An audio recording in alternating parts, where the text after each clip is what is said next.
Mes chers amis, aujourd'hui nous allons nous entretenir sur la transition écologique. Il est vrai que les urgences ne sont plus à démontrer, que notre mode de vie doit tenir compte de l'équilibre global de la planète, mais également des difficultés qui sont induites par un mode de production qui a été d'une industrialisation rapide, sur une forme liée à l'énergie fossile. Tous les acteurs étatiques, collectivités territoriales, entreprises ont pris conscience de cette dimension sans pour autant nier que la technologie sera l'outil de transformation de nos modes de production et de nos modes de comportement. Le département des Alpes-Maritimes, bien évidemment, s'est engagé dans cette démarche en ayant résolument choisi la préservation de la nature, véritable poumon des Alpes-Maritimes, et cette action se manifeste au travers d'un certain nombre de décisions, d'abord en matière de parcs, 19 parcs départementaux, en matière d'exploitation et de préservation de la forêt, mais également dans la pratique quotidienne, lutter contre les déchets, le gaspillement alimentaire, développer les circuits courts, veiller à ce que les collèges puissent bénéficier d'une transition sur le plan de l'énergie, faire des économies d'énergie certes, mais également changer les processus énergétiques, pour l'heure choisissant la forme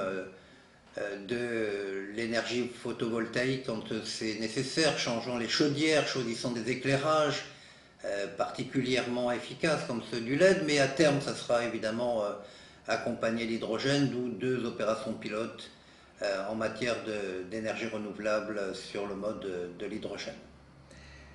Cette volonté se manifeste aussi par un attachement à la défense du littoral, à des réserves marines qui sont en cours d'étude ou encore à des lieux qui sont déjà dédiés à la biodiversité marine, tels que dans la zone de l'Estérel et de Théoul. Et puis on s'appuie beaucoup sur le laboratoire départemental, vétérinaire départemental, qui nous permet de vérifier l'état de la qualité des eaux sur le plan des eaux résiduaires, vérifier les différentes affections en matière de sécurité alimentaire. Bref, les outils ont été valorisés, ont été choisis, ont été mis en œuvre et